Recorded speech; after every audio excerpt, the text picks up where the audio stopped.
Welcome to the Empowerment Hour, a podcast dedicated to the woman ready to take charge of her life, live in her purpose, and be unapologetically authentic.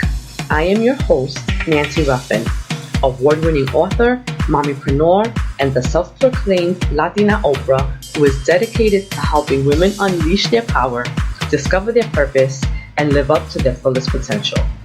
My goal is to empower you, inspire you, and help you unlock your passions and discover your purpose so that you live the most fulfilled and impassioned life. If you're ready to make a change and start living on purpose, then you're in the right place. Let's get started.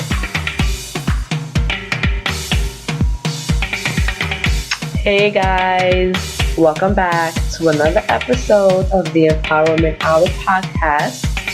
It's your girl, Nancy Ruffin, aka the Purpose Professional, aka the Chosen One, aka the Latina-oprah. Yes, the Latina-oprah. Some people get mad that I call myself that. But you know what? That's their issue, not mine. In any case, I'm super excited to be back with you guys for another week of just self-discovery and intentional living and purposeful living and getting aligned with our God-given gifts. It's been a pretty hectic week for me, and if you guys can't tell by my voice, I am sick. I have been battling bronchitis all this week. I'm actually feeling a little bit better now, but it was bad, and I've never had bronchitis before. And so if any of you are familiar with it or not, let me tell you a little bit what that feels like. But it's a tightness in your chest where you feel like you can't breathe and your sinuses are all clogged. And it's like this phlegmy cough because mucus has built up kind of inside of your lungs, and it just is not fun, guys. It's been an incredibly rough couple of days for me. And in this week's weekly roundup, I actually want to talk a little bit about some of the things that have been happening in pop culture. As you all know, the Super Bowl was this weekend, and there were a large number of people that decided to protest the Super Bowl and have been protesting football in general just because of everything that has been happening with Colin Kaepernick and the fact that the NFL won't hire him because of his political views and his stance against, police brutality and just the mistreatment of Black and brown people in this country. And he's really become this civil rights icon of this generation. He's been compared to Harry Belafonte, the likes of MLK, and all of the greats that we know have committed their lives to seeking equal justice for all. And so there were a lot of people that were boycotting the Super Bowl. Now, me, I'm not a football fan by any means, so I'm not someone who watches football or even watches their Super Bowl. However, I do tune in to watch the halftime show like everyone does. And this year they had Justin Timberlake performing. And, I guess I would call myself a fan of Justin. I mean, I definitely love his music. I think he's an excellent performer and entertainer. And I don't know if his Super Bowl performance wowed me. And I say that because when you think about past performances, like when you think about when Beyonce was on, or when you think about when Bruno Mars performed, and they had these really phenomenal, performances, I didn't feel that Justin's was as great as theirs. However, what I will say was that I was impressed by his tribute to Prince and he had like a hologram image of Prince, and he was singing some of his songs, and I thought that that was nice, primarily because the Super Bowl was taking place in Minneapolis, and that was Prince's hometown, and I thought that it was a nice homage. But his performance overall, on a scale of 1 to 10, I probably would have gave it a 7. Not bad, but not great when you think about past performances. And I guess congratulations goes out to the Philadelphia Eagles. And from what I understand, this is their first Super Bowl championship. Again, correct me if I'm wrong. I don't know anything about football. And so I really am just repeating what I've heard on the news. So congrats to them. And then some other interesting news that happened this week, or I think over this weekend. Apparently, Kylie Jenner announced that her and her boyfriend, Travis Scott, are welcomed a baby girl. Now, I know that there had been so much speculation on whether or not Kylie was pregnant, and she had been hiding her pregnancy for the entire 9 months. We never saw her with her belly. And although we never saw her, I don't think that this news has come as a shock to us. And you know, people love to hate on the Kardashians and the Jenners, and everyone has their opinion on their lives and how they have managed to amass their wealth and popularity. And you know, truth be told, I am not knocking them. You know, I have no feelings one way or another towards the Jenners or Kardashian clan. How they live their lives have no bearing on me whatsoever. I think that they have done really well in using their gifts, if we can call them that, to create the lives that they want for themselves. And, you know, they're beautiful women, all of them. They are an extremely beautiful family, and they learned how to use their beauty to translate that into a business.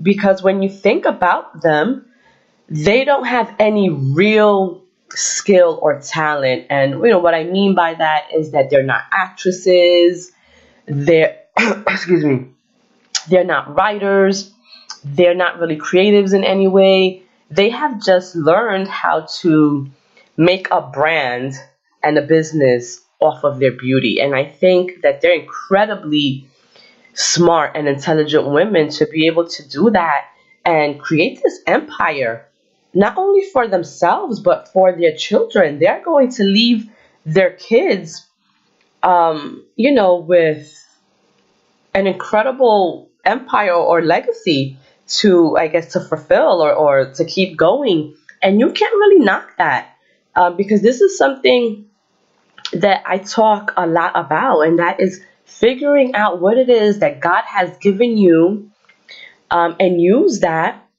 to live your best life. And whatever that means to you, right? Because happiness is subjective, and what I consider living my best life may not be what you consider living your best life. We each have different ideas of what that is.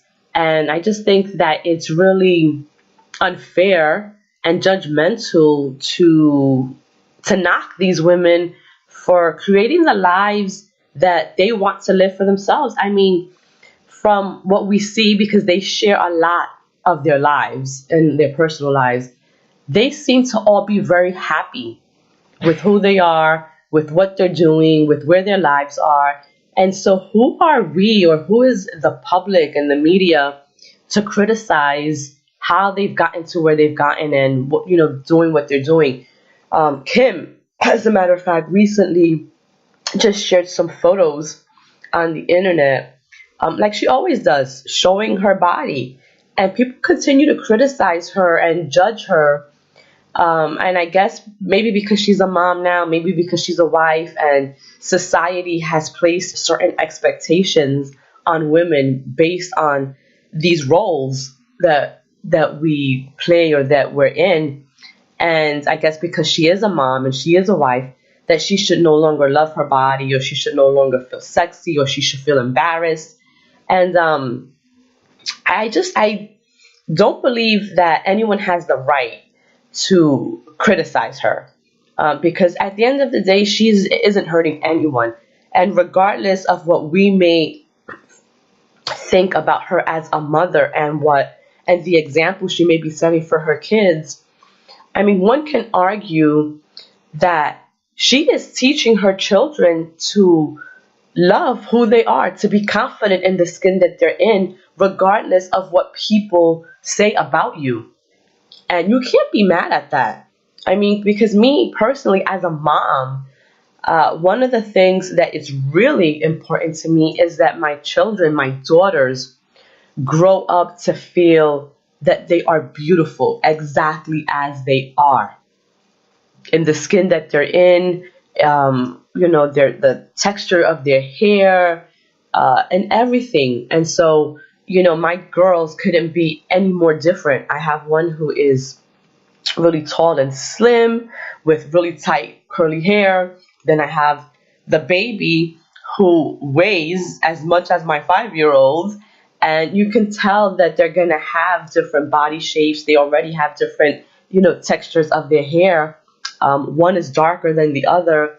But I don't ever want either one of them to feel like they don't measure up. I don't ever want them to compare themselves to one another, feeling like they have to look like so-and-so to be beautiful, right? And so I don't knock Kim for embracing who she is, for living her life unapologetically, for not caring what people say about her.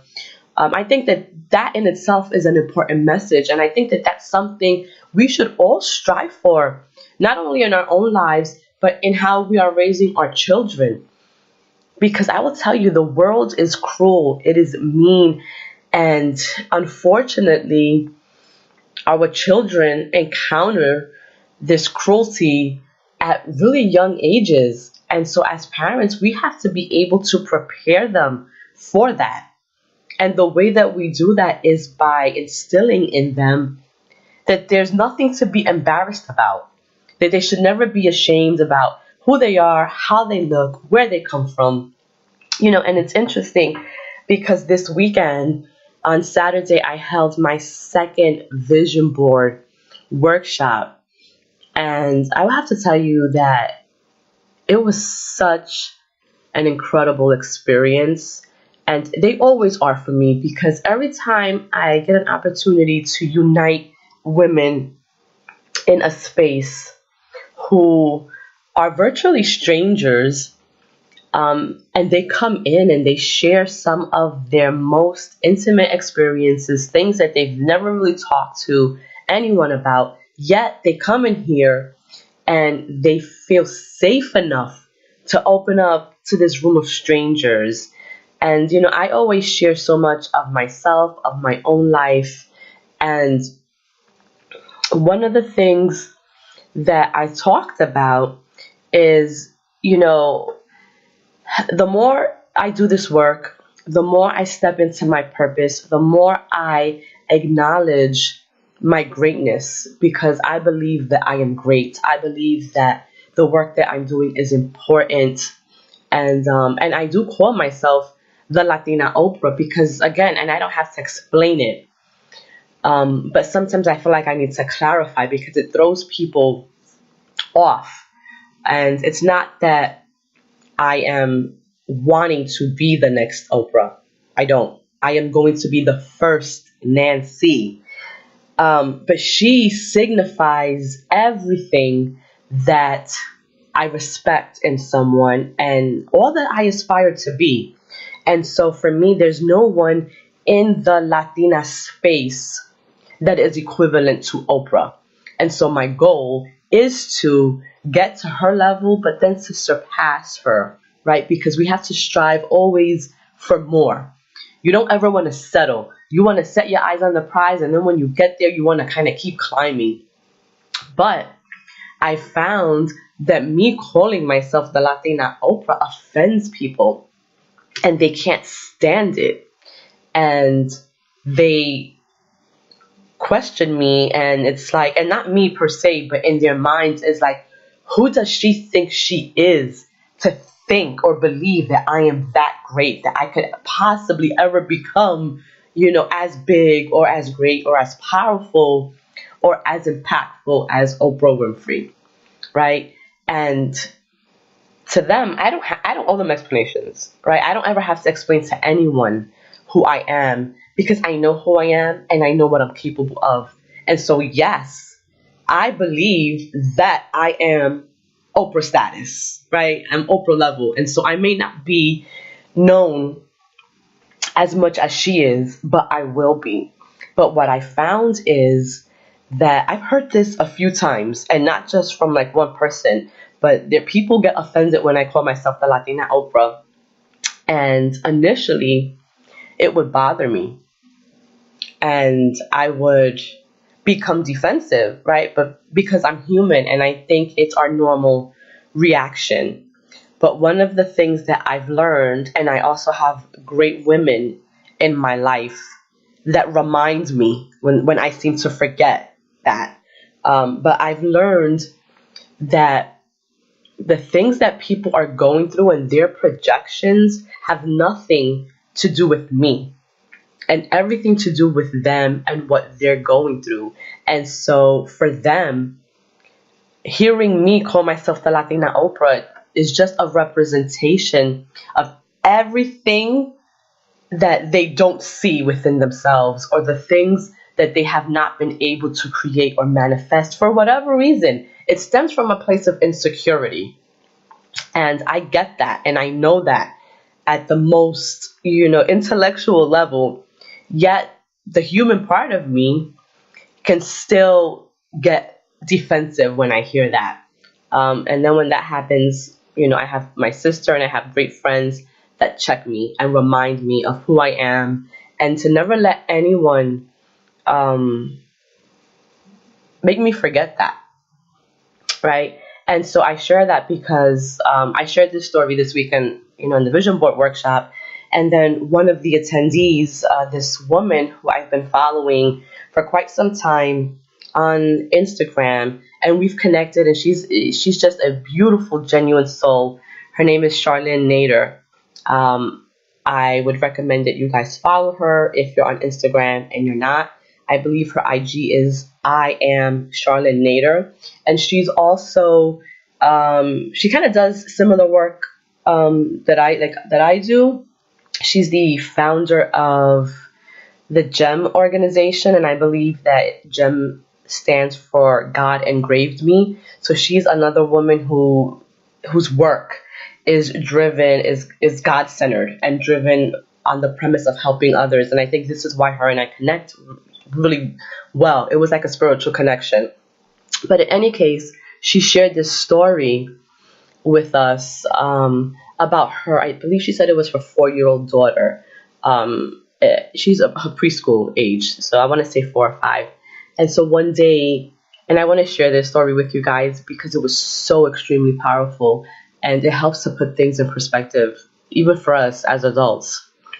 Her daughter came home from school one day and told her, "Mommy, there's this girl in my class who is being really mean to me." And so Charlene asked her, she was like, "Well, what do you mean? And, what did she do, or what did she say?" And her daughter responds, "Well, she said that I can't go to her house." And so, as the mom, she responds, "Well, honey, well, she doesn't want you to go to her house. And, that's fine. You don't have to go to her house." And so I guess this little girl would say this to her every single day. And it was hurting her feelings. And so one day, Charlene, picks her daughter up from school, and they pass by this building, and her daughter says, "Mommy, that's where my friend lives. That's the little girl who doesn't want me to go to her house. That's where she lives." And so when she looked, it was a motel. And so at that moment, Charlene says that it registered to her. And it wasn't that the little girl was being mean to her daughter, but more so that she was embarrassed about where she lived And that was why she didn't want anyone to come to her house. And so I share this because for me, when she shared this at the workshop, it was an aha moment. Because even children as young as 4 or 5 years old are projecting their own insecurities onto others, right? And so if they're doing this as children, what do you think we're doing as adults, right? Where we would expect to know better, but yet we don't. And because we don't know how to deal with the things that are happening within ourselves, the only way we know how to do that is by maybe knocking down another woman who is living in their purpose and living their life unapologetically and doing what they want to do, and being mean and saying mean and nasty things. And so for me, I'm learning to acknowledge this. And so now when I'm greeted with these negative comments, or when people say hateful things or things that may hurt me, I don't internalize it like I used to. And I take a moment to kind of put myself in their shoes and try to understand where that's coming from. And then I pray for them. Right? And ironically, talking about this, and it's so crazy how God works. Synchronicity is amazing. But we talked about this over the weekend. I'm talking about it now on this podcast. And then this morning, one of my friends, Eileen, who is a loyal listener to this podcast. Hi, Eileen. She sent me this photo, a screenshot of a scripture from the Bible. And it's from Luke, love for your enemies. And so I'm going to read it because it aligns with everything that I've been talking about. You have heard that it was said, love your friends, hate your enemies. But now I tell you, love your enemies and pray for those who persecute you, so that you may become the sons of your Father in heaven. For he makes his sun to shine on bad and good people alike, and gives rain to those who do good and to those who do evil. Why should God reward you if you love only the people who love you? Even the tax collectors do that. And if you speak only to your friends, have you done anything out of the ordinary? Even the pagans do that. You must be perfect, just as your Father in heaven is perfect. And I will tell you that scripture, first of all, I saved it on my phone because I don't ever want to forget that. Because it is easy to love those who love us, right? But the true test comes in being able to love those who mean to do us harm, who do hurt us, who have ill will towards us. When we can do that, that's when we're becoming more godlike, right? That's when we are surpassing our humanity, our human self. And that takes a lot of growth, right? That's not something that happens overnight or even, weekly or by next month. That takes a lot of spiritual learning, I guess, and educating and being in tune with your God and your Creator, and understanding that we all come from the same source, even if we are all different. And it was just an incredible lesson for me. And so I challenge you all to kind of take this message and try to apply it into your own lives, because I'm sure that there's someone that you can relate to, and whether it's at work, whether it's in your own family, whether it's someone who used to be a friend who no longer is your friend, there are people that have hurt us, either intentionally or unintentionally. And so our job is to understand that all of that is coming from a place of hurt within themselves. as they say, hurt people.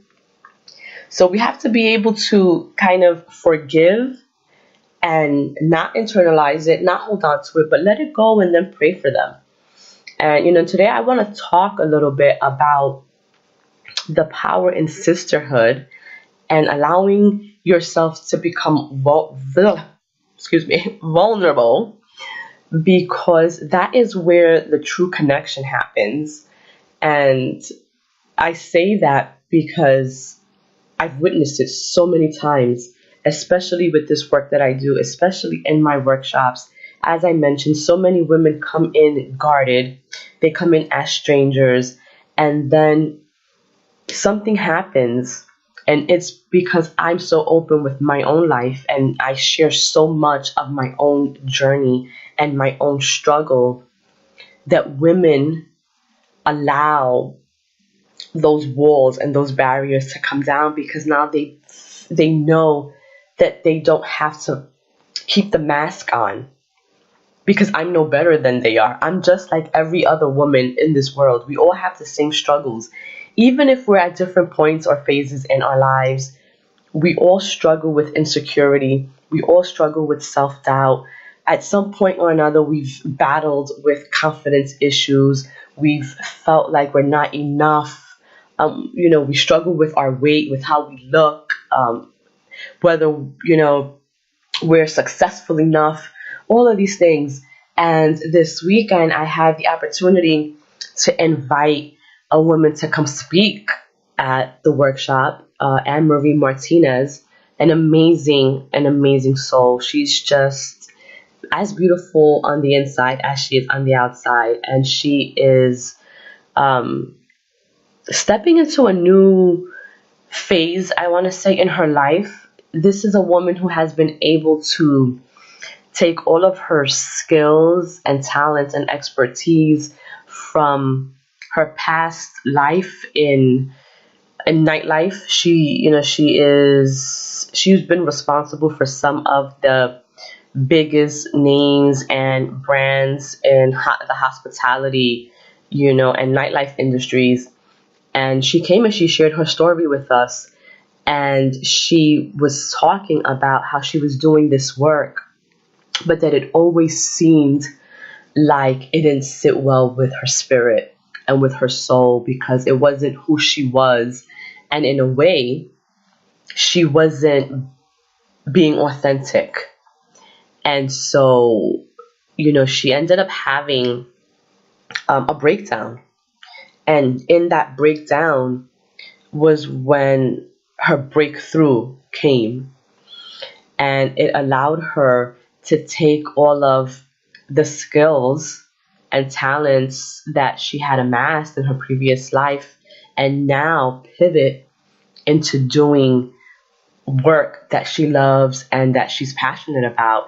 And so she is the founder of the Conscious Connectors, which is a platform really geared towards connecting people across the world, globally, internationally, and all focused on conscious living and being able to really live your best life. And so many women in the room were moved by her vulnerability and being able to just be honest of her journey and her struggle. And I will tell you that the women in there started sharing their own stories, and it never fails. We always cry, we always laugh, and then by the end, we always just leave with this newfound sisterhood.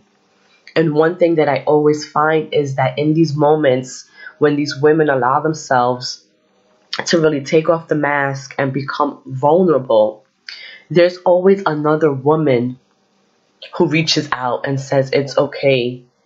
It's okay for you to cry, and we're here for you, and let it out. And it is in those moments that the bond is made.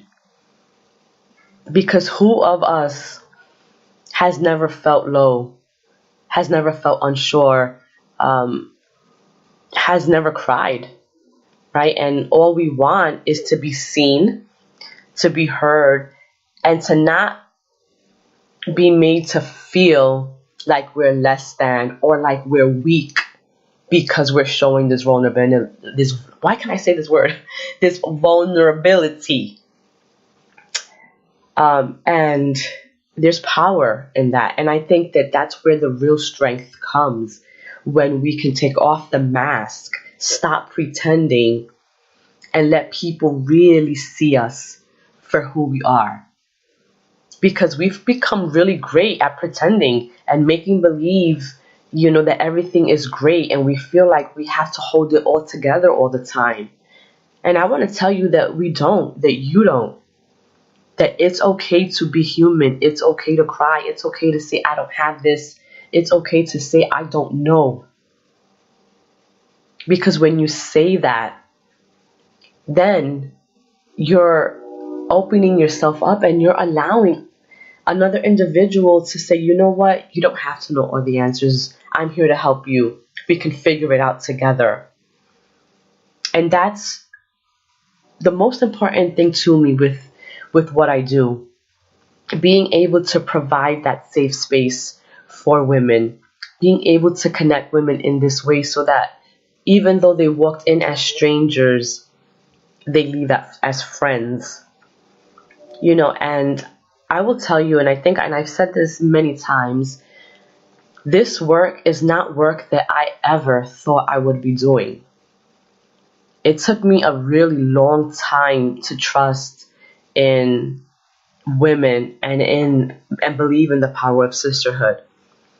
But I will tell you that I do believe in it, because when I was at my lowest, when I was struggling to get pregnant, when I had lost faith in my ability to create, when I didn't believe that I was going to ever be a mother, it was women who held me up.